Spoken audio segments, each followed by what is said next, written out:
Welcome to my channel Tripura study and job everyday. তো আজ তো থাম্বনেল দেখে বুঝেই গেছো কী নিয়ে কথা বলবো।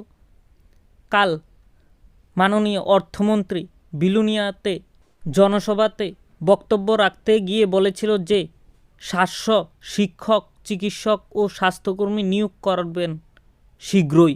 এটা নিয়েও ক্যাবিনেটে আলোচনা হয়ে গেছে। কিছুদিনের মধ্যেই এটা নিয়ে নোটিশ এসে পড়বে ত্রিপুরা গভর্নমেন্টের তরফ থেকে। আমার কথা হচ্ছে, যেগুলোর রিক্রুটমেন্ট স্টপ হয়ে গেছে আগে তাদের নিয়োগ করা হোক। যেমন ধরো ত্রিপুরা পুলিশ বলো, স্পেশাল এক্সিকিউটিভ বলো, ফায়ার সার্ভিস বলো, জেল পুলিশ বলো, জিআরবিটি বলো, সমস্ত কিছুই প্রসেস সম্পূর্ণ হয়ে গেছে। এখন শুধু রেজাল্ট দেওয়ার বাকি। এই রেজাল্ট আজ দেবে, কাল দেবে বলতে বলতে 2-3 বছর হয়ে গেছে, এখনও রেজাল্ট দেওয়া হয়নি। এই রেজাল্ট না দিয়েই নিউ রিক্রুটমেন্ট দিচ্ছে ত্রিপুরা গভর্নমেন্ট। তো ত্রিপুরা গভর্নমেন্টের কাছে আমার করজোড়ে আবেদন থাকবে যে যেগুলোর রিক্রুটমেন্ট হয়ে গেছে, রেজাল্ট দেওয়ার বাকি, আগে তাদের নিয়োগ করা হোক, এরপর নিউ রিক্রুটমেন্ট ছাড়া হোক। কারণ বেকাররা অনেক আশায় বসে আছে।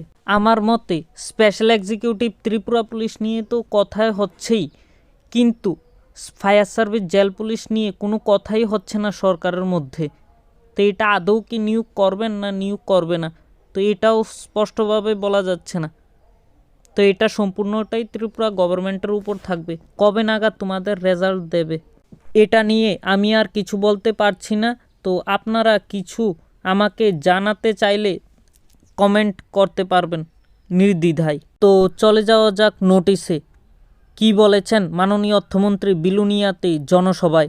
700 জন শিক্ষক নিযুক্ত করা হবে, এমবিবিএস চিকিৎসক 224 জন, স্পেশালিস্ট 172 জন, সুপার স্পেশালিস্ট 11 জন, সেবিকা ও স্বাস্থ্যকর্মী নিযুক্ত করা হবে। রাজ্যে চিকিৎসক ও স্বাস্থ্যকর্মীর সংকট রয়েছে, তা অস্বীকার করতে পারবো না আমরা। 8,51 লক্ষ টাকা বরাদ্দের নতুন স্কুল বিল্ডিং তৈরির সময় মাননীয় অর্থমন্ত্রী এই বক্তব্য তুলে ধরেন জনসভার মধ্যে।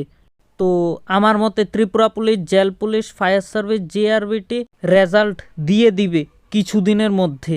আমার মতে ত্রিপুরা গভর্নমেন্ট তোমাদের কথা ভাবছে। তোমাদের রেজাল্ট কবে নাগাদ দেওয়া হবে এটা নিয়েও কথা হচ্ছে মন্ত্রীদের মধ্যে। স্পেশাল এক্সিকিউটিভের নাম লিস্ট করা হয়ে গেছে, ত্রিপুরা পুলিশ বাকি রয়েছে। তো স্পেশাল এক্সিকিউটিভ এখন মন্ত্রীদের ইচ্ছা কবে নাগাদ দেয়। ত্রিপুরা পুলিশ প্রসেসিং চলছে তোমাদের রেজাল্ট নিয়ে। আমার চ্যানেলটি ভালো লাগলে লাইক অ্যান্ড সাবস্ক্রাইব করে দেবে।